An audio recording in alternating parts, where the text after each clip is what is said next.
जो कारोबार व्यापार जो भी हो उसमें राजा रानी उन्नति करे। नियम तो करना ही पड़ता है सर, है ना। अब आप आगे जाऊंगा पूरा अभी सुनाऊंगा।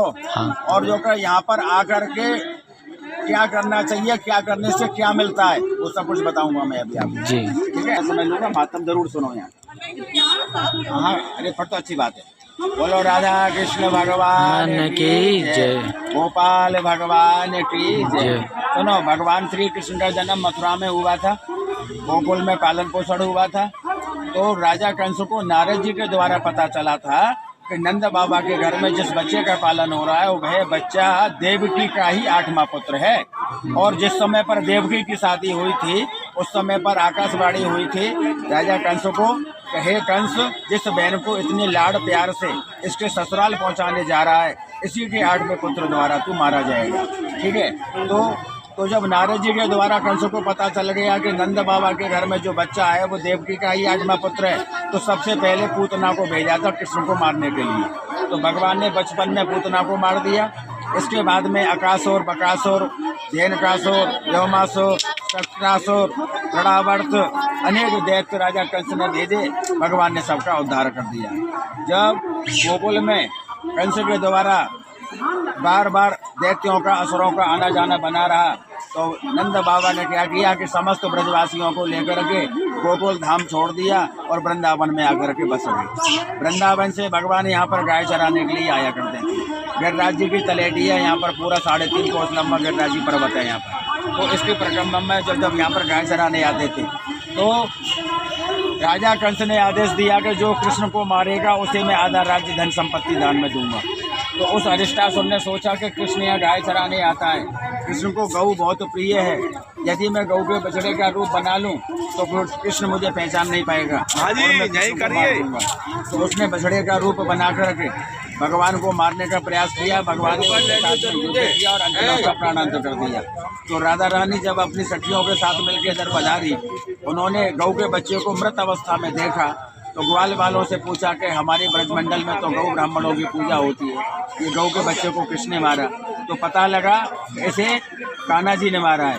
तो राधे रानी कान्हा जी के पास जाके कहने लगी कि हे प्रभु, आपने गौ के रूप में इस राक्षस को मारा है, आपको गौ हत्या लगती है, गौ मारने का अपराध लगता है, और जब तक आप संसार के सारे तीर्थों में स्नान आदि नहीं करेंगे तब तक आप इस पाप से मुक्त नहीं होंगे। तो राधे जी के कहने से भगवान ने 68 करोड़ तीर्थ, समस्त तीर्थों का आह्वान किया। सारे तीर्थ यहाँ पर झाड़ियों में जल लेके उपस्थित हुए और समस्त ब्रजवासियों के कहने से राधा रानी ने अपनी सखियों के साथ मिलकर, जो माता बहनें कंगन पहनती हैं हाथों में, कंगन से एक कुंड का निर्माण किया जिसे कंगन कुंड कहते हैं। वो कंगन कुंड इस राधा कुंड में 70 फीट नीचे है। उस कुंड में भगवान को खड़ा किया, सारे तीर्थों ने स्नान कराया, भगवान का पाप मोचन हुआ।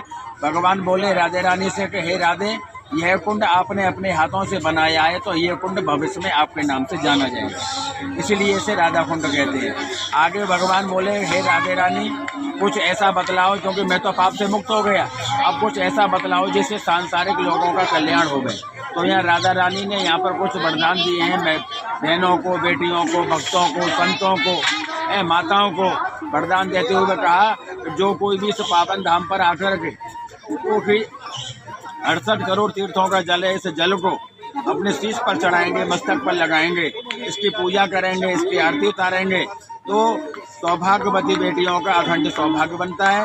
और जिन बहन बेटियों को संतान नहीं होती, या बेटी है बेटा नहीं है, वे माता बहन अपना प्रिय फल का पूजन करा करके और संतान की कामना से, पुत्र की कामना से इस राधा कुंड में छोड़ दें और 1.25 साल तक उस फल को ना खाने का वचन दें, तो परिणाम स्वरूप राधा जी का वरदान अनुसार उन बहन बेटियों की गोद बढ़ती है, उन्हें उत्तम पुत्र फल की प्राप्ति होती है। तीसरे, रोजगार के लिए बच्चों की पढ़ाई लिखाई संपन्न हो जाती है, जॉब नहीं लग पाती, डोलते हैं, भटकते हैं, तो वे बेचारे भी अपना प्रिय फल राधा कुंड पर सो के जाए पूजन करा के, और जॉब के लिए, नौकरी चाकरी के लिए, धंधे रोजगार के लिए प्रार्थना करें तो राधा रानी के वरदान अनुसार वो कामना भी 1.25 साल में पूरी हो जाती है। ये वो तीर्थ है सर। ये उधर में श्याम कुंड पल्ली तरफ में, राधा कुंड के बराबर में, भगवान बोले मन में कि राधा जी ने तो अपना चिन्ह बना दिया, राधा जी को तो दुनिया जानेगी, मुझे कौन पहचानेगा।